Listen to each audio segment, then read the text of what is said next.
بسم اللہ الرحمن الرحیم اللہ کے نام سے جو رحمان اور رحیمان لایا ہے جو اس کے رب کی طرف سے اس پر نازل ہوئی ہے، اور جو لوگ اس رسول کے ماننے والے ہیں انہوں نے بھی اس ہدایت کو دل سے تسلیم کر لیا ہے۔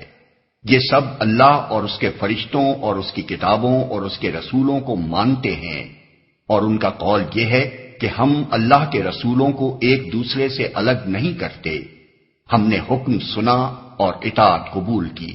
مالک، ہم تجھ سے خطا بخشی کے طالب ہیں اور ہمیں تیری ہی طرف پلٹنا ہے۔ اس آیت میں تفصیلات سے قطع نظر کر کے اسلام کے عقائد اور اسلامی طرز عمل کا خلاصہ بیان کر دیا گیا ہے، اور وہ یہ ہے اللہ کو، اس کے فرشتوں کو اور اس کی کتابوں کو ماننا، اس کے تمام رسولوں کو تسلیم کرنا بغیر اس کے کہ ان کے درمیان فرق کیا جائے، یعنی کسی کو مانا جائے اور کسی کو نہ مانا جائے، اور اس عمل کو تسلیم کرنا کہ آخر کار ہمیں اس کے حضور میں حاضر ہونا ہے۔ یہ 5 امور اسلام کے بنیادی عقائد ہیں۔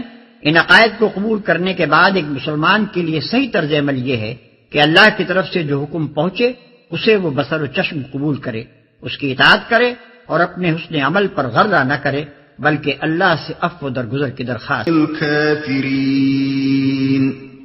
اللہ کسی متنفس پر اس کی مقدرت سے بڑھ کر ذمہ داری کا بوجھ نہیں ڈالتا۔ ہر شخص نے جو نیکی کمائی ہے اس کا پھل اسی کے لیے ہے، اور جو بدی سمیٹی ہے اس کا وبال اسی پر ہے۔ ایمان لانے والو، تم یوں دعا کیا کرو، اے ہمارے رب، ہم سے بھول چوک میں جو قصور ہو جائیں ان پر گرفت نہ کر۔ مالک، ہم پر وہ بوجھ نہ ڈال جو تو نے ہم سے پہلے لوگوں پر ڈالے تھے۔ پروردگار، جس بار کو اٹھانے کی طاقت ہم میں نہیں ہے وہ ہم پر نہ رکھ، ہمارے ساتھ نرمی کر، ہم سے درگزر فرما، ہم پر رحم کر، تو ہمارا مولا ہے، کافروں کے مقابلے میں ہماری مدد کر۔ اللہ کسی متنفس پر اس کی مقدرت سے بڑھ کر ذمہ داری کا بوجھ نہیں ڈالتا، یعنی اللہ کے یہاں انسان کی ذمہ داری اس کی مقدرت کے لحاظ سے ہے۔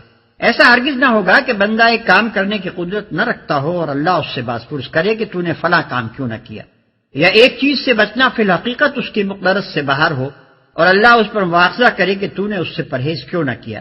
لیکن یہ یاد رہے کہ اپنی مقدرت کا فیصلہ کرنے والا انسان خود نہیں ہے، اس کا فیصلہ اللہ ہی کر سکتا ہے کہ ایک شخص فی الحقیقت کس چیز کی قدرت رکھتا تھا اور کس چیز کی نہ رکھتا تھا۔ اور جو بدی سمیٹی ہے اس کا وبال اسی پر ہے۔ یہ اللہ کے قانون مجازات کا دوسرا قاعدہ کلیہ ہے۔ ہر آدمی انعام اسی خدمت پر پائے گا جو اس نے خود انجام دی ہو۔ یہ ممکن نہیں ہے کہ ایک شخص خدمات پر دوسرا انعام پائے، اور اسی طرح ہر شخص اسی قصور میں پکڑا جائے گا جس کا وہ خود مرتکب ہوا ہو۔ یہ نہیں ہو سکتا کہ ایک کے قصور میں دوسرا پکڑا جائے۔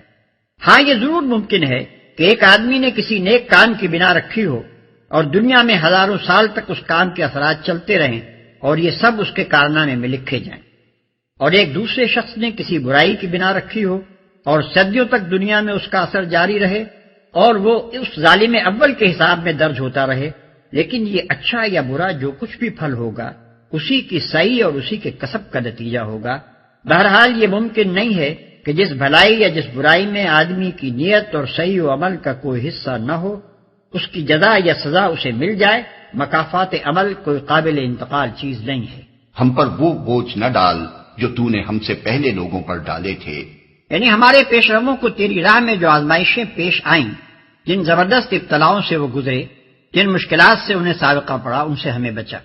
اگرچہ اللہ کی سنت یہی رہی ہے کہ جس نے بھی حق و صداقت کی پیروی کا عزم کیا ہے اسے سخت آزمائشوں اور فتنوں سے دوچار ہونا پڑا ہے، اور جب آزمائشیں پیش آئیں تو مومن کا کام یہی ہے کہ پورے استقلال سے ان کا مقابلہ کرے۔